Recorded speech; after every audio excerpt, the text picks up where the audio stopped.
Episode के start में रियोमा surge के साथ होता है। वो बोलता है, तो तुम्हारा बिजनेस कैसा चल रहा है? रियोमा कहता है, बहुत ही अच्छा। वैसे मुझे आपको थैंक्स कहना था, आपने मुझे एम्प्लॉयज दिए थे और वो काफी अच्छा काम कर रहे हैं। मैंने अब कुछ और एम्प्लॉयज भी रख लिए हैं, तो शॉप अब मेरे बिना भी चल सकती है। सर्ज कहता है, बहुत ही बढ़िया। वैसे मैंने तुम्हें यहाँ आज एक और बिजनेस के बारे में बात करने के लिए बुलाया है। तुम हमें मेटल ब्लॉक्स और स्टिकी स्लाइम स्ट्रिंग्स प्रोवाइड कर रहे हो अभी, लेकिन मैं चाहता हूँ कि तुम हमें वाटरप्रूफ फैब्रिक भी प्रोवाइड करो। रियोमा कहता है, किस लिए? सर्ज कहता है, क्या तुम्हें ग्रेल फ्लॉक के बारे में पता है? रियोमा कहते हैं, हाँ मैंने सुना है। सर्ज कहता है, उनको आर्मर्स बनाने के लिए यूज करा जाता है और उनके ऑर्गन से मेडिसिन बनाई जाती है, तो काफी लोग उन्हें पकड़ते हैं। तो इसलिए काफी सारे एडवेंचरर्स लेक की तरफ जाते हैं उन्हें पकड़ने के लिए। तो इसलिए वाटरप्रूफ कपड़े और चीजें काफी पॉपुलर होंगी इस टाइम पे। रियोमा कहते हैं, ठीक है, मैं इन्हें बनाना शुरू कर दूंगा जल्द से जल्द।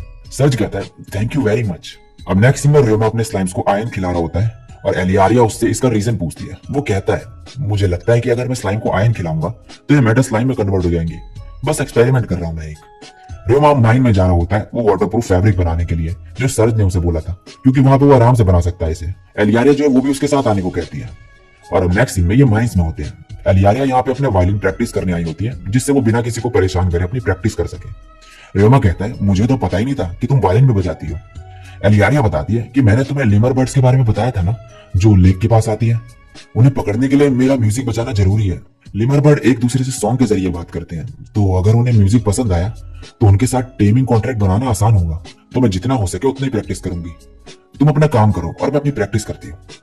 अब एलियारिया वायलिन प्रैक्टिस शुरू कर देती है और रियोमा अपना काम। नेक्स्ट सीन में एलियारिया कहती है, तुमने बहुत ही बढ़िया काम किया रियोमा, और तुमने भी स्लाइम्स। रियोमा कहता है, बढ़िया काम तो तुमने किया, इसके बदले तुम्हें इनाम मिलना चाहिए। एलियारिया कहती है, कहीं तुम्हारा मतलब डॉल से तो नहीं? रियोमा बोलते हैं, हाँ। और अब रियोमा अपने मैजिक यूज करके रॉक से एलियारिया की शेप की एक डॉल बनाता है और फिर उसमें डिटेलिंग करना शुरू करता है और एलियारिया को देता है। उसे देख के एलियारिया जो है काफी ज्यादा खुश हो जाती है और रियोमा को थैंक्स बोलती है। नेक्स्ट सीन में रियोमा घर में होता है और जैमिल फैमिली की जो है डॉल बना रखी होती है उसमें सभी मेंबर्स की, जिसमें सेबस और मेड भी होती है। ये देख के सभी बहुत ही ज्यादा खुश हो जाते हैं और सेबस रियोमा की तारीफ करता है और जैमिल फैमिली उसको थैंक्स बोलती है। रिनहार्ट कहता है, एलियारिया तुम इन सबको स्कूल ले जाना अपने साथ। एलिस कहती है, बहुत अच्छा आइडिया है, अगर तुम्हारे पास हम होंगे तो तुम्हें अकेलापन नहीं लगेगा। एलियारिया रियोमा से बोलती है, क्या तुम एक अपनी डॉल भी बना दोगे? मैं तुम्हें भी अपने साथ ले जाना चाहती हूँ। रियोमा हंसते हुए कहता है, क्यों नहीं। अगले दिन रियोमा शॉप पे आता है काम देखने के लिए कि कैसा चल रहा है, और वहां का काम बढ़िया चल रहा होता है और ये देख के रियोमा माइंस की तरफ चल देता है और माइंस में जाके काम पे लग जाता है। वो कहता है, अब बस इन्हें सूखने देना है, तो तब तक मैं क्या करूं? याद आया, मैंने स्लाइम्स के साथ कॉम्बैट ट्रेनिंग काफी टाइम से नहीं करी, चलो वो करें। और वो अपने स्कैवेंजर स्लाइम के साथ ट्रेनिंग शुरू कर देता है। ट्रेनिंग खत्म होने के बाद वो अपने स्लाइम को देखता है जिसे वो आयन खिला रहा था। वो एक दूसरे स्लाइम में बदल जाता है।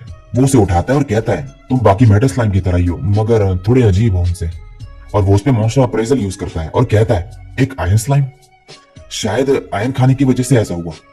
और फिर रियोमा थोड़ा सोचने लगता है और कहता है, समझ गया, अगर कोई अलग अलग मेटल खाए तो वो मेटल स्लाइम बन जाता है, लेकिन अगर सिर्फ आयन खाए तो वो आयन स्लाइम बनता है। नेक्स्ट सीन में रियोमा अपनी शॉप पे होता है, वहां पे फीना भी आ जाती है और उससे बात करने लगती है। तभी क्लीनर स्लाइम्स बढ़ने लगते हैं। रियोमा कहता है, अब और तेजी से काम होगा। अब रियोमा बाहर आता है और सभी को एक साथ देख के कहता है, क्या हुआ? कार्ला उसे आज की सेल्स दिखाती है और रियोमा उसे देख के कहता है, कल से 3 गुना ज्यादा, ये हुआ कैसे? कार्ला कहती है, सुबह हमें एक बड़ा कॉन्ट्रैक्ट मिला। कैलम कहता है, ब्लैक स्मिथ, कारपेंटर, ये सब आए थे यहाँ पे अपने कपड़े धुलवाने और वो काफी खुश हुए थे अपने कपड़े इतने साफ देखकर। बाकी सब कहते हैं, बिजनेस काफी तेजी से बढ़ रहा है। रियोमा सभी को कहता है, ये सब तुम लोगों की वजह से ही हो पाया, थैंक्स। अगर मैं आपके लिए और कुछ कर पाऊं तो जरूर बताना। सभी कहते हैं, नहीं सब ठीक है। तभी रियोमा को कुछ याद आता है और वो मन में कहता है, मैं छुट्टियों के बारे में तो भूल ही गया था, अगर इन्हें नहीं मिली तो ये एंजॉय कैसे करेंगे? फी बोलता है, हुआ क्या, तुम्हारे चेहरे से तो रंग ही उड़ गया एकदम से। रियोमा कहता है, आई एम सॉरी, मैं तुम्हारी छुट्टी के बारे में तो भूल ही गया था। जेन कहती है, मैनेजर क्या सच में हमें छुट्टियां भी मिलेंगी? रियोमा कहता है, हाँ सोचने दो, हम शॉप को हफ्ते में एक दिन बंद रख सकते हैं और या फिर हम शिफ्ट में छुट्टी ले सकते हैं। ये सुनकर फीना रोने लगती है और कहती है, क्या ये कोई सपना तो नहीं? रियोमा कहता है, ऐसा क्यों कह रही हो तुम? कार्ला बताती है, नॉन लोकल लेबर जो होते हैं उन्हें छुट्टी मिलना कॉमन नहीं होता, इसलिए ये ऐसा कर रही है। फीना कहती है, अगर हम गलत जगह काम करने लगते तो शायद हमें ज्यादा काम के बदले कम पैसे भी मिल सकते थे और शायद हमें उनकी सर्विस करनी पड़ती दूसरे तरीके से भी। मुझे कहना नहीं चाहिए लेकिन समझ जाओ। कार्ला कहती है, हाँ ऐसे एम्प्लॉइज एग्जिस्ट करते हैं यहाँ पे। रियोमा मन में कहता है, तो सेक्सुअल हैरेसमेंट और एम्प्लॉइज एक्सप्लॉयटेशन इस वर्ल्ड में भी होता है। और सभी से कहता है, मेरी शॉप का गोल है एक साफ सुथरा बिजनेस चलाना और वर्कर्स को अच्छे से ट्रीट करना। सभी कहते हैं थैंक यू मैनेजर।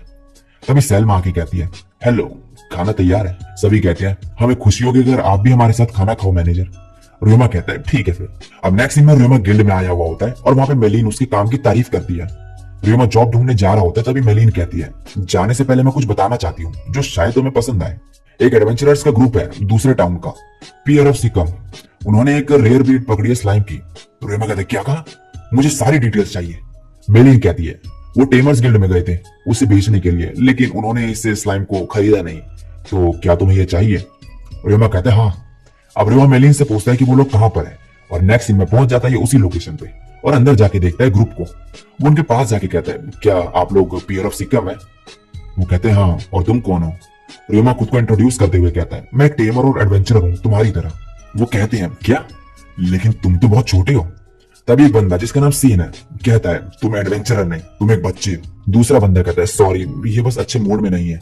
रियोमा कहता है मैंने सुना कि तुमने एक रेयर स्लाइम को पकड़ा है लेकिन उसे बेच नहीं पाए। सीन उसे पकड़ लेता है और कहता है तो क्या तुम यहाँ पे हम पे हंसने के लिए आई हो? और इसके बाद वो रोने लगता है और ज्यादा पीने की वजह से वो नीचे गिर जाता है और दो बंदे उसे वहां से उठा के चले जाते हैं। अब वहां बैठा एक बंदा कहता है मैं हूँ पियर ऑफ सिकम का लीडर शीन। दूसरा बंदा कहता है मैं हूँ काय।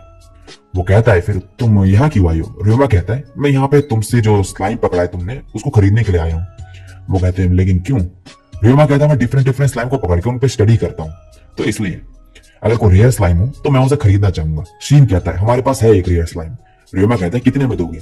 शीन कहता है तुम ही देख लेना प्राइस के बारे में, टेमर्स गिल्ड ने कहा कि ये मॉन्स्टर किसी काम का नहीं।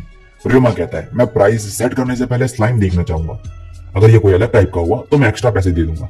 अब रियोमा इनका स्लाइम देखता है, वो एक रेड कलर का होता है अजीब सा, और उसे देख के रियोमा उस स्लाइम को खरीद लेता है और इन्हें ज्यादा पैसे देता है।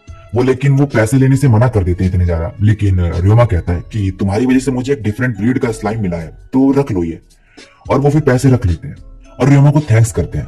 रियोमा कहता है अगर तुम्हें पैसे कमाने हैं तो इस टाउन में रुकना चाहिए तुम्हें। हर साल ग्रेल्फ लोग आते हैं लेक के पास, उनके हर पार्ट किसी ना किसी काम आते हैं तो उससे अच्छे पैसे मिलेंगे। गिल्ड चेक करना अगर और डिटेल्स चाहिए तुम्हें तो। वो रियोमा को थैंक्स करते हैं फिर से। रियोमा उन्हें अपनी लॉन्ड्री शॉप के बारे में बताता है और कहता है कभी कपड़े वगैरह साफ करवाने हो तो जरूर आना वहां पर। अब नेक्स्ट सीन में रियोमा माइन के पास जाता है और वहां पे उस स्लाइम के साथ कॉन्ट्रैक्ट बनाता है और उससे पता चलता है कि ये एक ब्लडी स्लाइम है। अब रियोमा उसे एक मॉन्स्टर के पास रखता है और वो उसका खून पीने लगता है और अंदर चले जाता है उसके। रियोमा कहता है तुम मॉन्स्टर्स को खाने के काम आ सकती हो, तुमसे मिलकर अच्छा लगा ब्लडी स्लाइम। नेक्स्ट सीन में गॉड्स को दिखाया जाता है जो रियोमा से काफी ज्यादा खुश होते हैं कि वो लोगों को और स्लाइम्स को काफी अच्छे से ट्रीट करता है। गाइन कहता है इसे यहाँ लाना शायद हमारा बेस्ट डिसीजन था, मुझे बहुत गर्व है, और रोने लगता है। नेक्स्ट सीन में एलिया कहती है मिस्टर रियोमा, मेरे फादर मदर और ग्रैंडफादर कल मुझे टेमिंग मैजिक सिखाएंगे, क्या तुम आना चाहोगे? रियोमा कहता है ठीक है, और इसी के साथ इस एपिसोड का एंड हो जाता है।